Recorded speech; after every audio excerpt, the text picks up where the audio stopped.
Welcome, everybody, to the Indie Game Lunch Hour. Today, we are talking with Nathan Kellman about the many approaches to designing levels.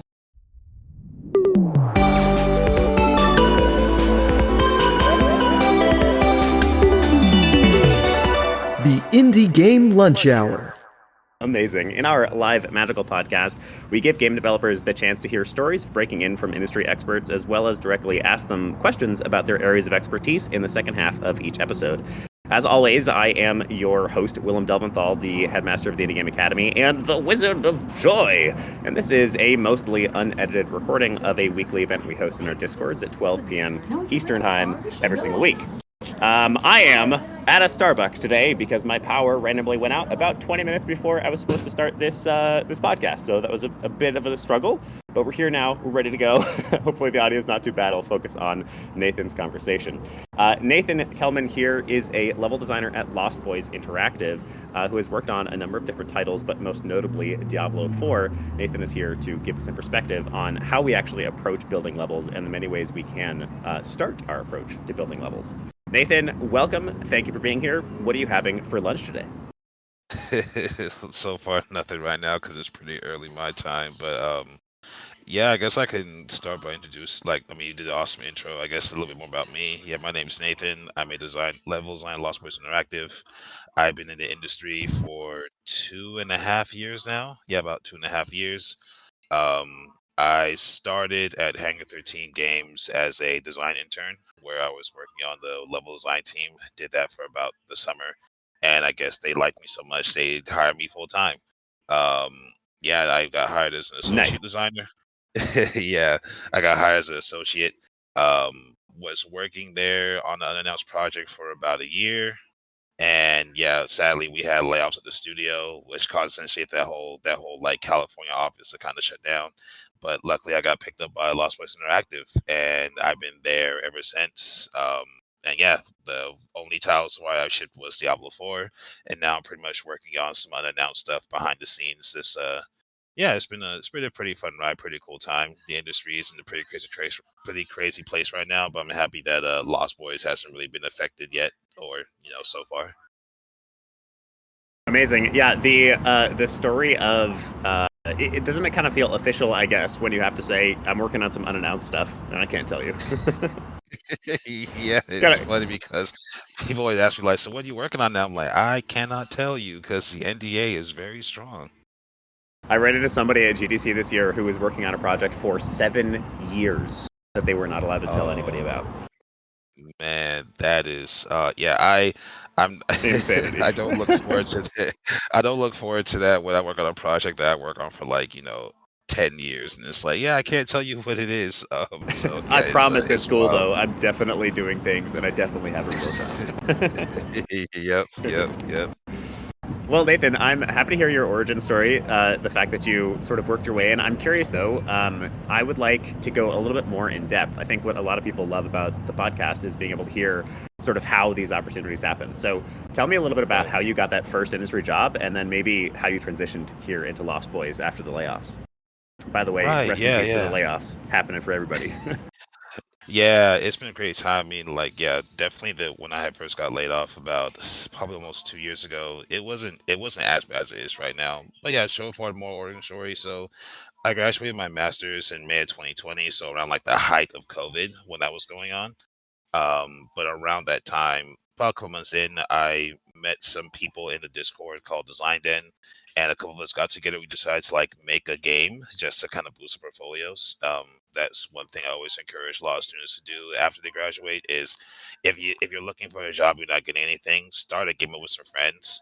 So when we started the project, it was 7 of us, and we wanted to be a 6-month thing. But somehow, some way, it's now turned. It's been 3 years since we started the project. We now have like 50 to 60 people on it. Wow. Art design. Yeah, every time I say it, I always keep thinking, "Wow, this is supposed to be for 6 months with 7 of us, but now it's essentially grown." But it's been an awesome project. It actually helped me get my internship because it was fun to work around with other designers and other disciplines again, and more of we were trying to make it like kind of like a full production type of thing, feel like you're actually in industry.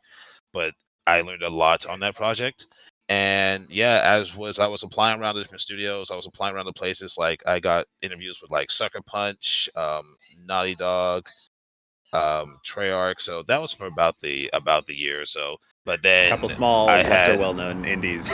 yeah, a couple small indie places. You probably never heard of them.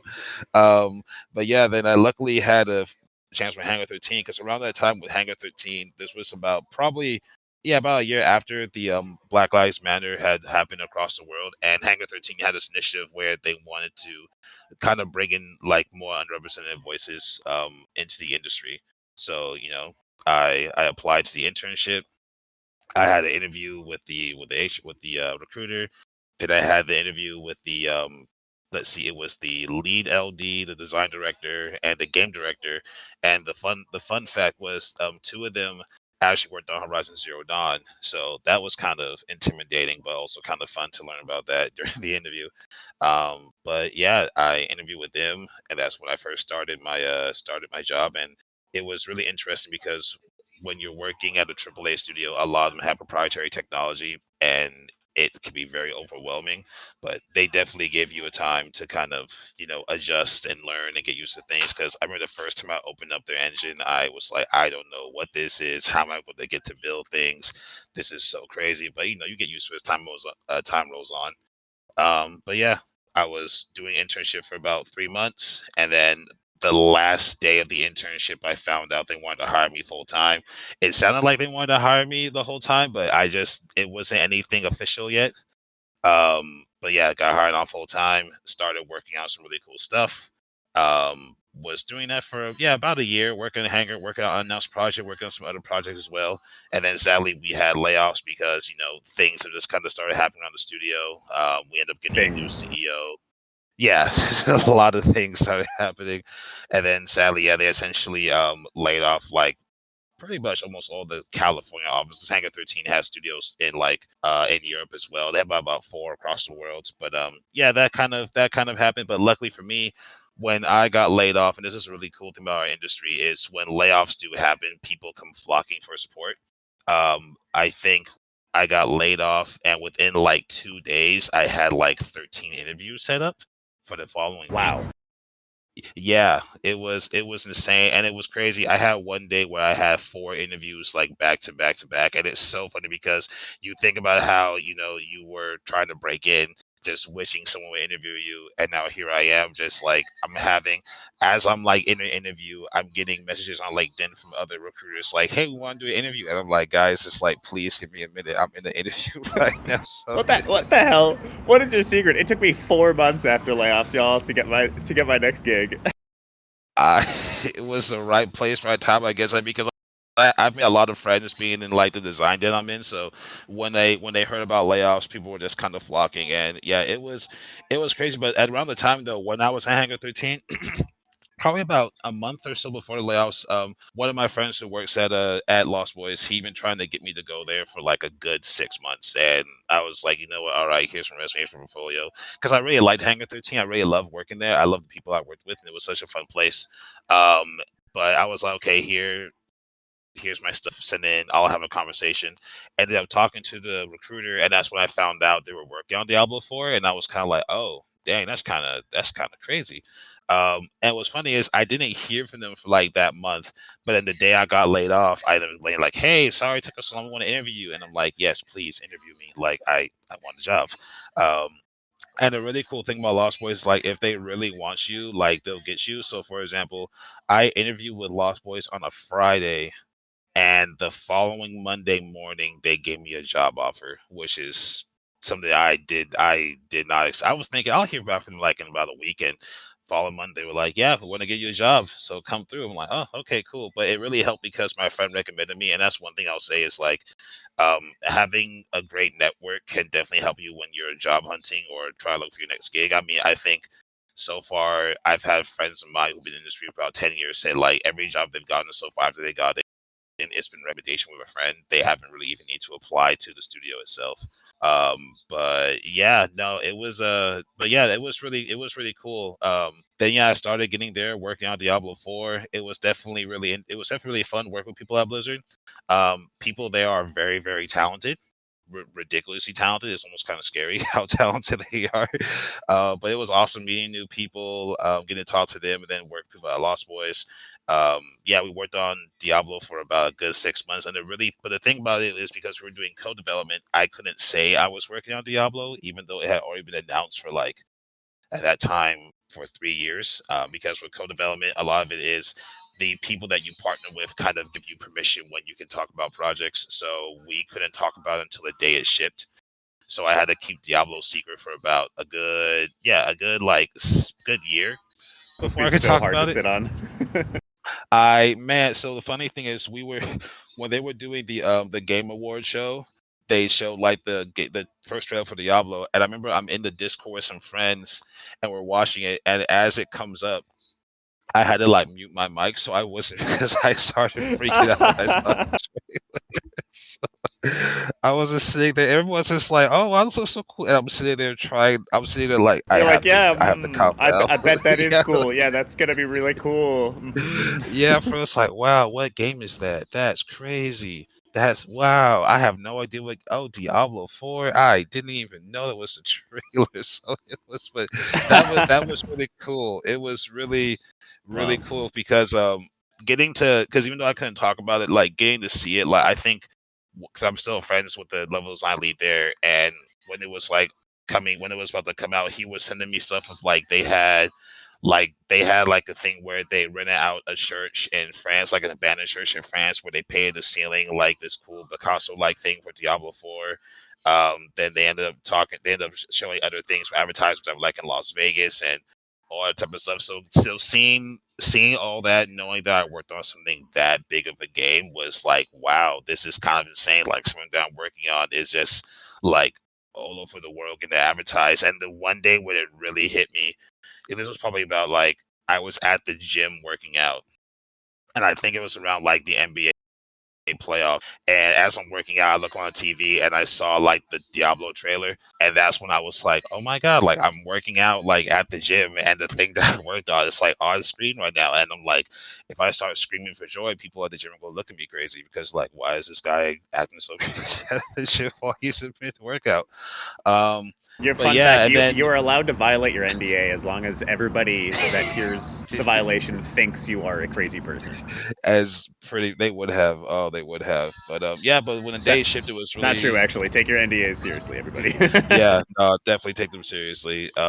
But yeah, on the day when it shipped, it was awesome. I got to play the game, saw my name in the credits, got to show my family. Everyone was really excited. So I remember when I told my brother, because he was the first one I told, because I told him like, hey, my project worked on comes out today, because I gave us permission. And he was like, "Oh, so like, what do you work on?" I'm like, "I worked on Diablo 4," and he gave me like, he was looked at me, he was so shocked. He was like, "You worked on what?" I'm like, Diablo 4. He's like, "No, you did." I'm like, "Yes, I did." He's like, he started like texting all of his friends on Discord, like, "Yo, my brother worked on Diablo 4." I'm like, "Oh my god!" Like, That is so cool.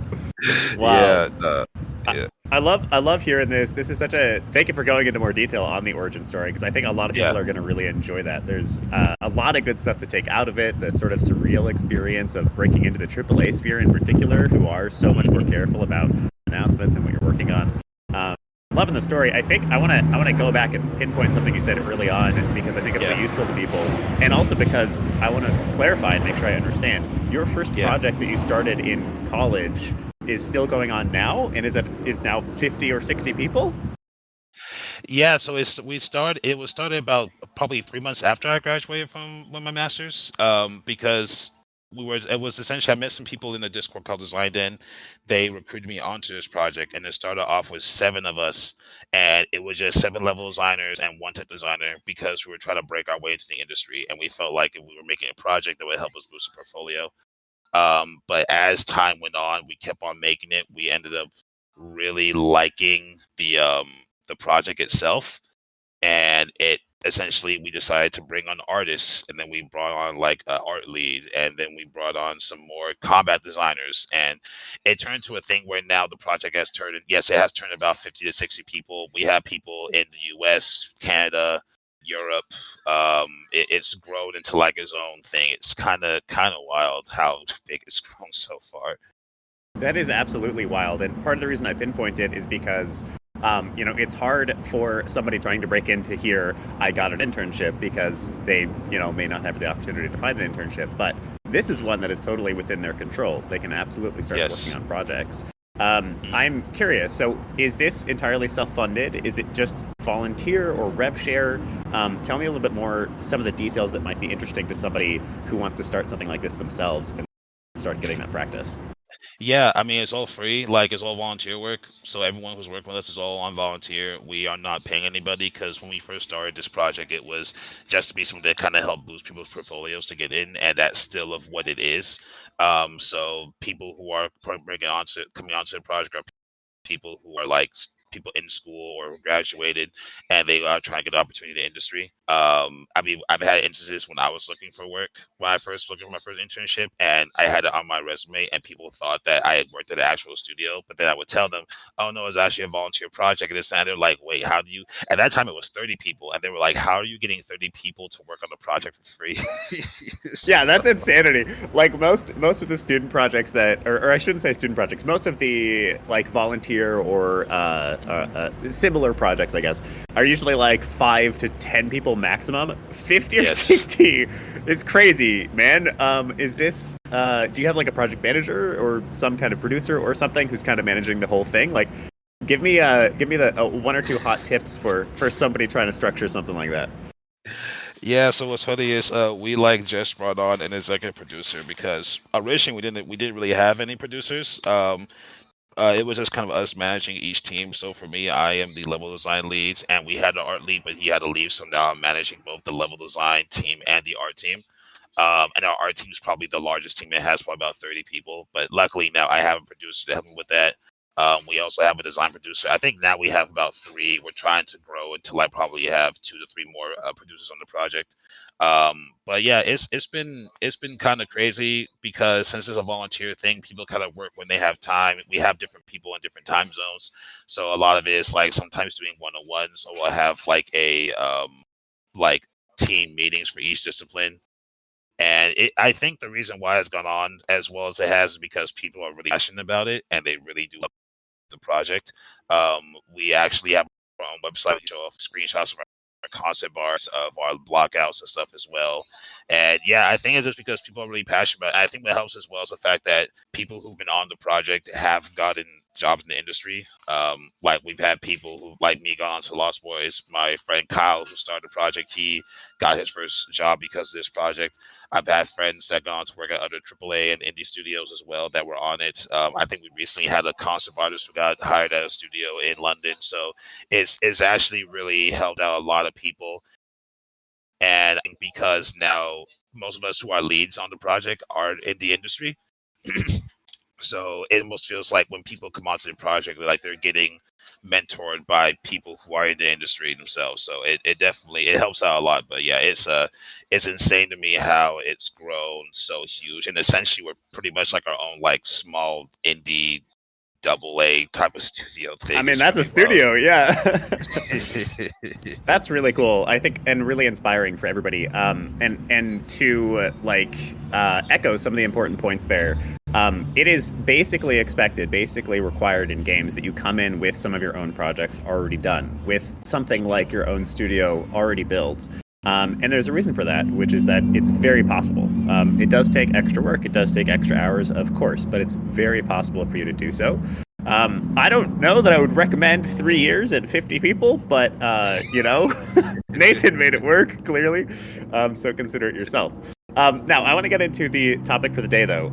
You told us Yeah. that you would like to talk about level design and the many approaches to designing levels. So I would love to get your hot take on that 101 introduction. What are the many ways to design a level?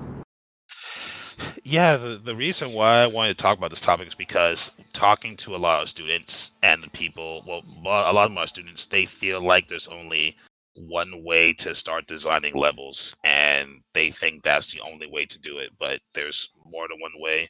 The one that I see a lot is people making the top-down 2D maps, but they try to make them like really nice and really detailed, like as if it's coming out of like a senior graphic designer's portfolio. And I just want to let people know like there's so many ways to do it. Yes, 2D maps are very helpful, but I know people who I've worked with. Like one of my friends who I work, he's been in the industry for almost like 30 years, and he's like, he doesn't do top-down maps. He just like starts going in engine and starts just blocking out stuff.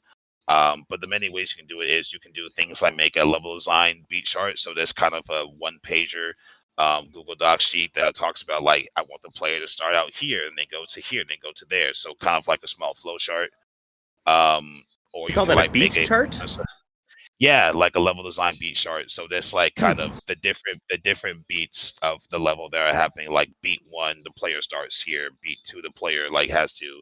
They're just where they learn like the movement mechanics. Beat three is a combat sequence, and beat four, then et cetera, et cetera. So yeah, I've called them beat charts. I'm sure there's 100 ways to call them because our industry loves making up words for the same thing.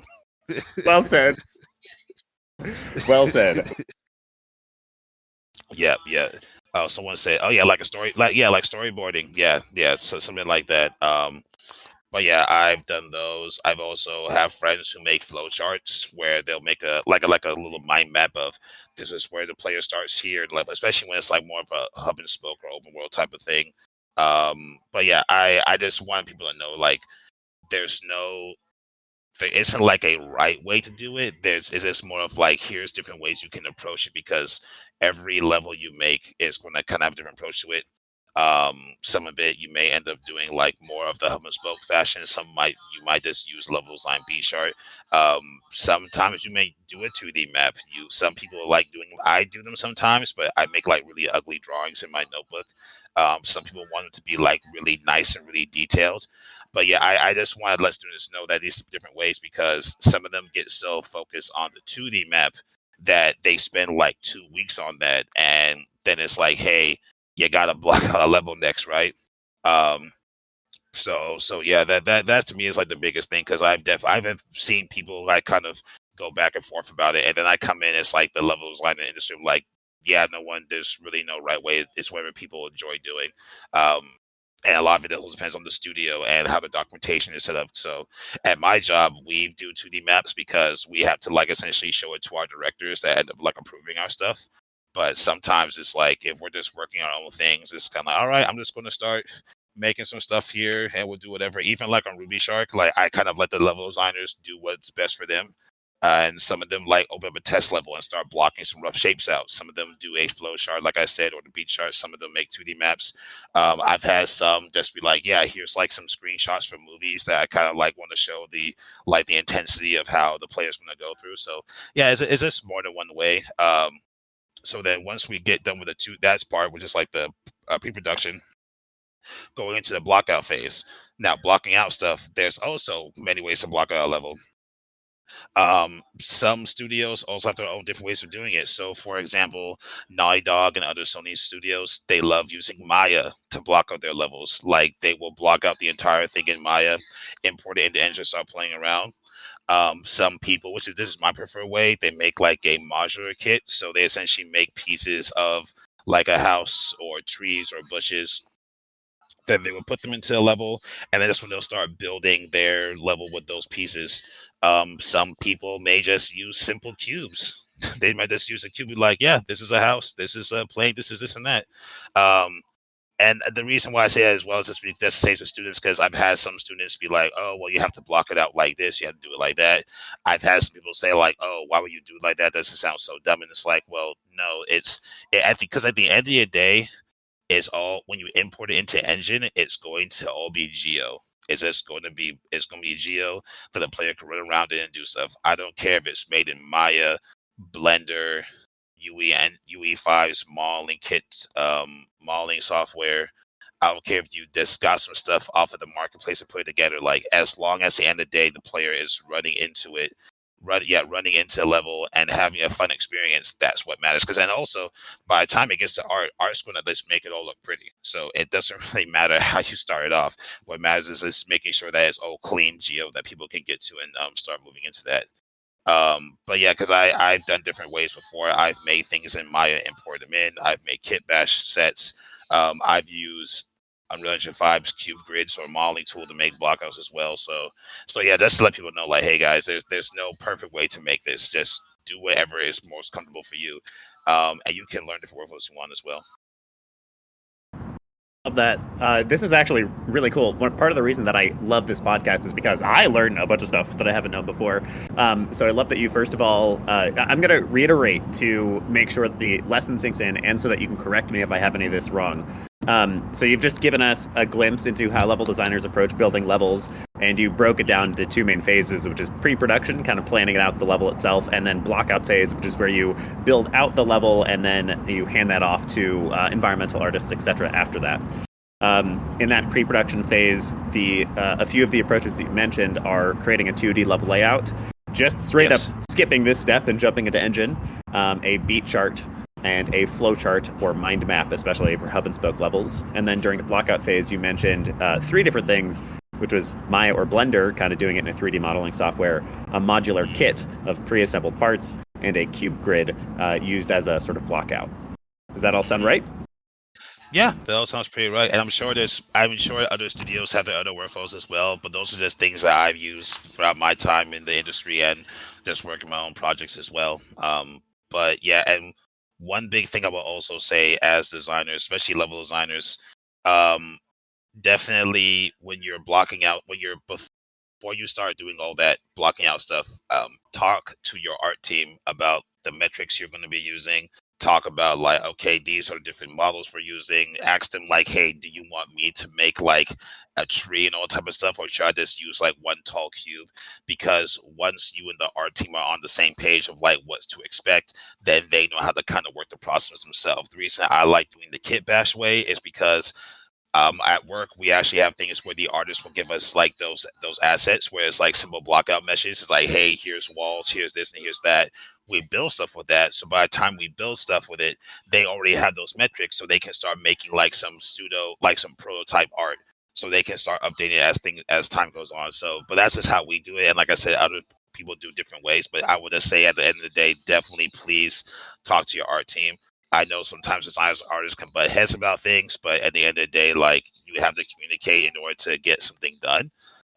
And I always love talking to artists. I love talking to different disciplines just to kind of learn more about their disciplines and just more how we can work together. I don't think I've ever really had issues where I've told artists like, no, we can't do that. We have to do it like this. But communication always just makes things so much better. So please talk to your art team before you start blocking out stuff, please. Good advice. I'm gonna say there's two things out of this that I think are just applicable to literally everybody. I don't care if you're a level designer or something else. Number one is communication. Game development in general is highly collaborative. I of course have worked in games a hell of a lot longer than just about anything else, but you are no matter what you do, you are working with many teams. You are proposing ideas to many team members. You're getting their feedback. They're pushing back and telling you something won't work, and you are iterating from there. It is a huge part of game development. So especially on your practice projects, make sure you are doing that and getting practice doing that. So go talk to your environmental artist. Hey, here is my 2D level layout, or here is my flow chart on what I think the level is going to be, and here's some of the ideas of what I think is going to go in there. Will it work? What do you think? Get some practice doing that. You also have just given us I think a really wonderful glimpse into sort of how the industry functions, and going back and forth with other team members, and just how much of the process is like kind of like flexible and sort of undefined. I think because we are still a young industry, everybody kind of does things their own way, and we're all just figuring it out together. Yeah, it literally sometimes the best my favorite experience is when I was an intern, because when you break into the industry, right, and you see people who've worked on these games, like for example, when I was at Hangar 13, a designer I worked with, he worked on like Borderlands 2 DLC and like 6 Telltale games. So of course you're thinking, wow, these people must know everything. But then as like you're in meetings or when you're doing stuff, you then come to find out like they're figuring it out just like you are. Like I remember one time I had an instance where I had something break and I posted in our Slack channel, and I'm like, hey guys, this thing is breaking, I don't know what's wrong. And I thought I messed up. And then someone who's like a lead engineer was like, huh, that's weird. Why is it doing that? Hey, senior, do you know what this is? And another senior is like, no, hey, do you know what this is? And it was going from like, it was like a lead, a principal, two seniors, and no one knew what was going on. And then they were like, somebody was like, oh yeah, somebody else made that. He's out. He's on PTO. He's gonna be back like by tomorrow, and then we'll try to get that fixed. So it was just really funny because sometimes you think because these people have been in the industry for so long working on these titles that you think they know everything, but sometimes they themselves are also like everyone is trying to figure out. It's just that as you gain more experience, you kind of get more of that instinct of like, oh, if I do this, the player's probably going to do this, or like, oh, wait, if we do that, then this might happen. Or sometimes being at an old studio, you can be like, oh, yeah, my last studio, we did that, that worked out, or that didn't work out so well. So here's how we can do it. So but yeah, at the end of the day, we're all just trying to figure out how to make games.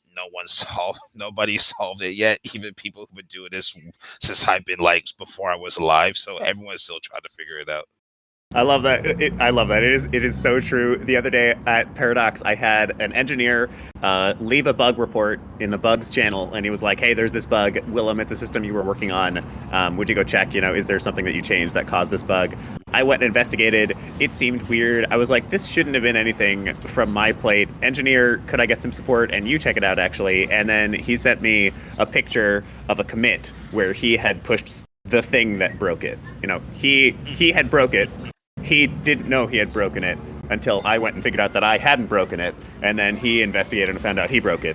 And that is just games. That has happened to me more than once. More than once. I've also been in his seat before. Hey, I think this thing's broken, engineers. Can you fix this? That was totally on you, Willem. Yep. All right, so it is time for community-based questions. We got Rick up on the stage. Rick, would you like to ask your first question to Nathan? Yeah, I was wondering if you could speak to the moment that you decide that it's worth playtesting your level with users in the target audience, and what your process is to glean insights on the changes you need to make. Right. No, that's a good question. So for the personal project that I'm on, essentially, once we had a level that was kind of in a spot to we have full representation of like puzzles and theme and stuff, that was when we were able to give people those puzzles. Because a lot of it, when I'm a big believer of, especially for personal stuff, like make sure people on your team are playing it first, because one, everyone needs to know what the game is they're making. Like I've like please do not be one of those people who just makes the stuff and does not play test it. I will come after you myself if you do that. Especially people who do art. And that is because for a lot of times with some artists, and this goes for others, but I've seen it happen with artists where they make something, put it in the game, it looks absolutely gorgeous, and it's like you guys are doing your job. And then when I hit play, it's like, hey, you know that tree you made that's like really beautiful? Yeah, it like this blocks up half of my combat space that I can't progress. So definitely like everybody should be playing the game. But once you get into a spot where it's like puzzles are representable and different elements are like understandable, because for players, and I think this is really an interesting thing, is that for a lot of us where we've been working on it for so long, we know those little intricacies and little things that we see where it's like, oh yeah, of course, this is obvious. This is how you solve this puzzle. You hit that thing, do this thing, jump there, then it's done. But then when you get somebody in there who has never seen your game in their life and they get really confused what to do, then you're kind of like, oh, damn. Yeah, there's not enough communicating that. There's not enough showing us that. So I would say once you get it in a way where people can fully understand it, especially if you're going to have someone play test it who has never worked in games, that's when you really got to make sure that it's really on par. Because even when you are a designer or artist, like when you play games, like say on your PC or PlayStation, like you're going to see those small little details that only you know because you worked on for so long. But somebody who knows nothing about games, like I would say, make it to a point where like it looks obvious to you, but of course it will, because you're making it, you're doing this stuff for your career. But people who never done it before, like they also, if you can get somebody who's never like seen a game before go through a level and play through it pretty well, then yeah, you're in the right spot. But it takes a lot of play testing, a lot of focus testing. I mean, even at Hangar, when we had people do focus testing for our project, I remember we were watching this one guy play, and it was honestly, to me, it was like the simplest puzzle ever, but he just didn't know how to solve it. And I remember sitting looking at my screen being like, how do you, what are you doing? Like, how can you not solve this? But yeah, it takes a lot, but definitely at AAA studios and studios as well, like they have a lot of those like worked out into the production pipeline, into the production, yeah, schedule, so that we'll have like, hey, we have this big milestone that's coming up right here, and for the next week, there's gonna be this people that's gonna be play testing our stuff, and then when that comes in, we're gonna start coming in and we're gonna start like reworking that feedback. So, but yeah, kind of whenever you feel like the level's ready, it's ready. But the sooner you show it, the better, because more feedback is always really great. Awesome. Thank you. Awesome. Thank you, Rick. Yeah, I want to add a little bit to that because this is one that I care about a lot and I get really curious about, so I ask a lot of people about. I would say this is a very different answer depending on if you're in stealth mode or not. And for the most part, that means depending on whether or not you're working for a AAA or an indie. A AAA or a game that needs to be in stealth mode typically is in stealth mode because they're not going to have a problem finding an audience. So that's why AAAs do it, because they are, massive. They already have a huge marketing budget. They already have an audience of players who love them and know them. And so they are spoiling their potential marketing actually by showing things too early. Versus an indie or pretty much anybody else, unless you are literally a AAA, I believe you should be showing off your work as soon as possible to try to build that audience over time a little bit more organically. But in either of those cases, internal testing, as Nathan just said, so testing with your team, is super huge, super important, especially in that AAA sphere where you can't use testers. You can't use external testers. I would say value between an external test with people who don't know the game yet versus an internal test with game developers. In general, an external test is more valuable, but depending on the project, that just may not be possible. And regardless, internal tests are a very valuable place to start. So that's my 2 cents on the matter. All right. I'm going to bring Mike up to the stage. Mike, would you like to ask your next question? Sure. Hey, Nate. So I was just wondering what the major considerations, like the differences are between 2D level design and 3D level design. Are there any like major things that you should be looking at depending on the perspective of the camera? Maybe even games in between, like isometric or Fez, whatever that is. Yeah, I mean, there's always a lot of things to consider when you're working on different games of different camera prospect. I mean, number one is definitely the camera. Like the way how Call of Duty does a Call of Duty level is not going to work for the Uncharted level, as Uncharted level is definitely not going to work for a Hades level. But yeah, so a lot of it, as you're making your level, you take those things into consideration. Like, and each genre has its own challenges, right? Like for me, when I worked on Diablo, I had never worked on an isometric game before. I don't really play them that much. I think the only one I ever played was Hades. And when I remember we were in a meeting and they were like, yeah, we're going to like make this Vista. And it was a Diablo. And I was just like, how do you make a Vista? Like, what do you mean it's isometric camera? Because for me, when I think of Vista, I'm thinking of like Uncharted where the camera pans out and you see this huge, beautiful thing. And you're like, wow, but isometric is like this really kind of set camera. But when we saw it in like the what are level design feedbacks, and I saw how they were able to like get like a cool little shot of something that was like looking down towards this sort of valley, that's when my brain kind of went, oh, so that's how you can do it. So yeah, a lot of it is just, I would definitely say if you're going to make those different type of games, like look at those games like on YouTube or whatever, or play those games to fully understand, okay, how did Fez solve this problem? How did Hades solve this? How did Uncharted, Last of Us, Call of Duty, Doom, look at those games first to fully understand what they did to solve those problems, and then you can try to take those and put those into your projects, But I'm also a big believer of this when it comes to being a designer. If I push you onto a project that is like your respective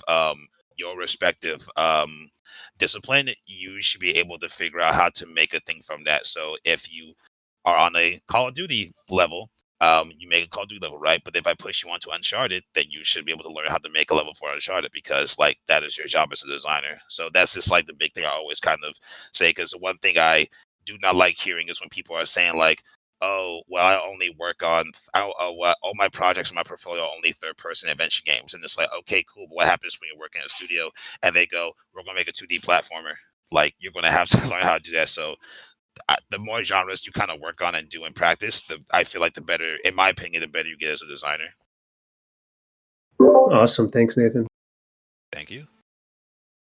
Nice, well said. Yeah, I think there is the simple like distillation of the advice that I just heard there is basically just practice the levels that you're trying to work on, the kinds of studios that you're Yes. trying to work on and that you expect to work on. Now I believe.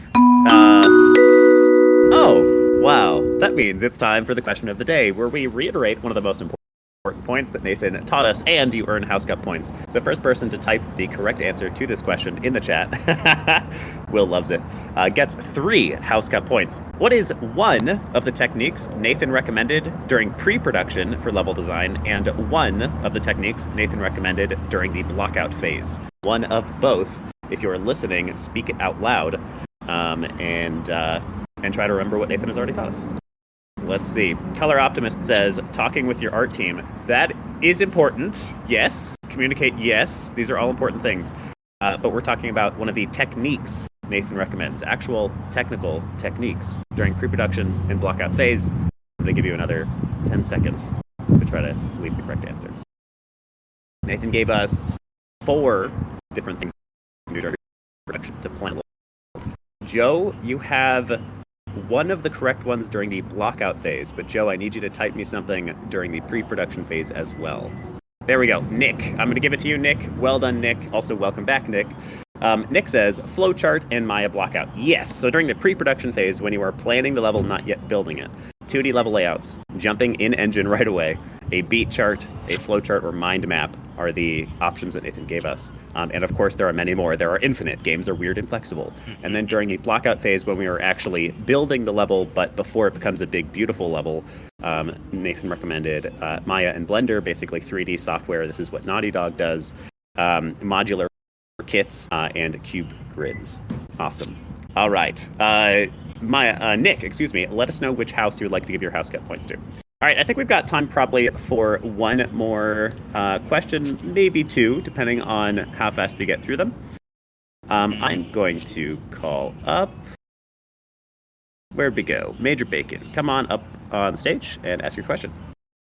The Major of Bacon, it is your time to shine. Hello. Hi. Am I audible? Yes. I can hear you.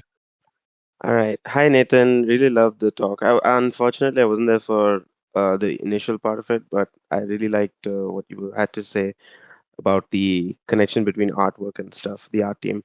So my question essentially stemmed from the idea of whenever, uh, well, it's not really an idea. It's more of like the issue that happens whenever I try to build a level. So whenever I try to paper prototype something or just initially start out of a block out or anything, I end up hyper focusing on a small detail, a very tiny aspect. Like if I have to Mm, start it, it just ends up being okay, let's lay the plane out. Okay, wait, this plane is missing something, and then I end up decorating it before I even start to make the walls, and it just ends up being a the hyperfixation in the wrong direction to make a level. So mm. how do you end up dealing with something like that, or just to overcome it? Right. No, that's an awesome question because I think a lot of people get caught in the details. So what I would say, this is why I think doing the 2D map or the pre-production page is so important. So what you would do is what I've done is once I have that pre-production phase like ready, then I just start building out from that. And I just start building off like just use basic shapes, like just use regular cubes, regular cylinders, and stuff like that. So if you have the plane and the plane is like kind of the metrics that you want, all right, cool. Move on to making the town. Once you get a basic this town started, then move on to the forest. Yeah, so that's why I would say just use really basic shapes, really basic stuff, like and try to follow that beat chart or that 2D map as closely as possible. And like I said, just really worry about getting the flow done first. But I understand it. Everyone's been through it. Every level designer has been through it where they make a cube for a house and they're like, well, the house needs windows, needs a roof, it needs a doorway, it needs this. Like, don't worry about all that. Just worry about the main golden path first. Make sure that's working, and then once you get that working, then you can start adding in those little details where you can add in the windows, roof, or stuff like that. But yeah, another thing I'll say as well, like looking if you can try to look up different blockouts from studios because some of them out there online. One that has the simplest blockouts ever are like Jedi Fallen Order blockouts. They are like really scary how simple they are.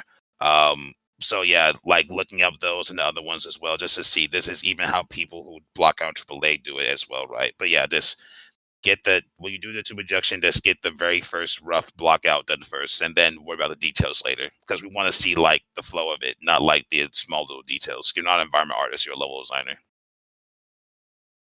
Oh, yeah. Thank you. No, that makes a lot of sense. Thanks, Nathan. You're welcome.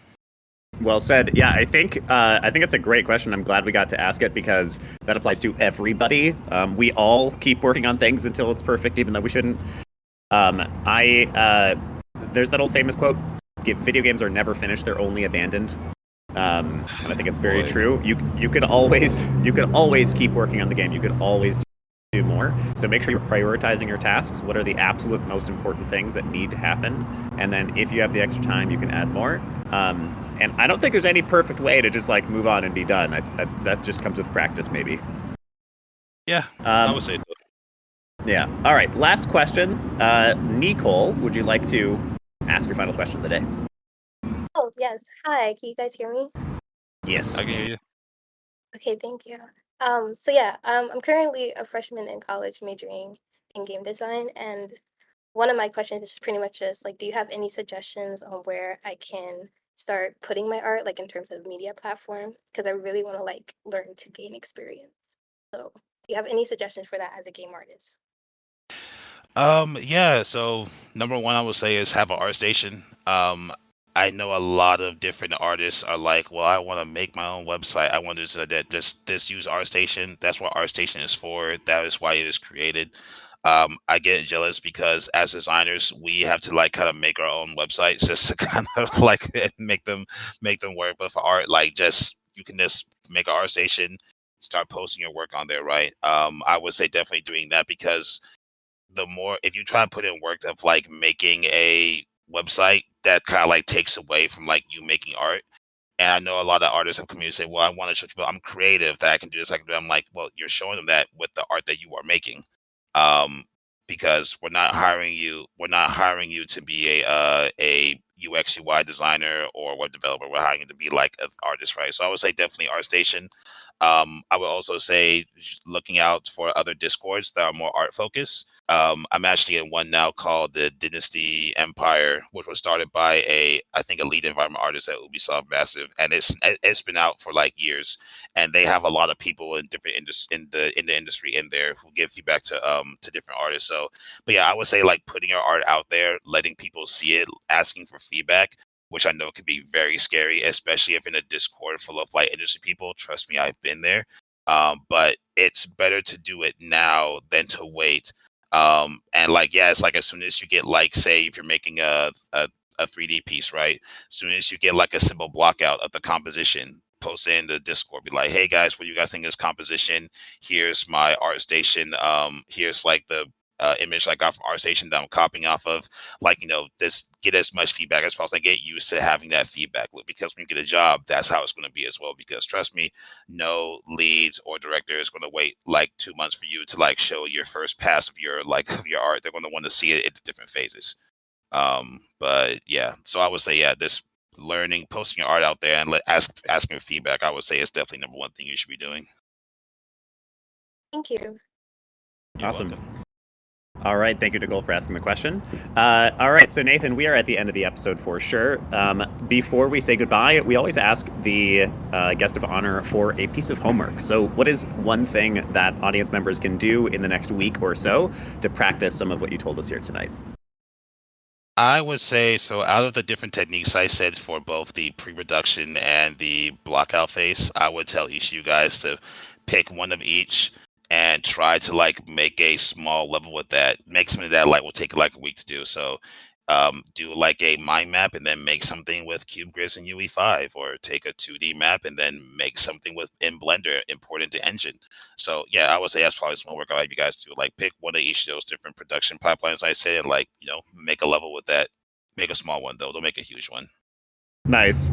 Yes. Don't get stuck there forever trying to perfect it. This is maybe perfect practice for you, Major Bacon. So I love that. Just once again, for the sake of it, pick either a 2D level layout, jumping in the engine. I don't know if that's a valid option.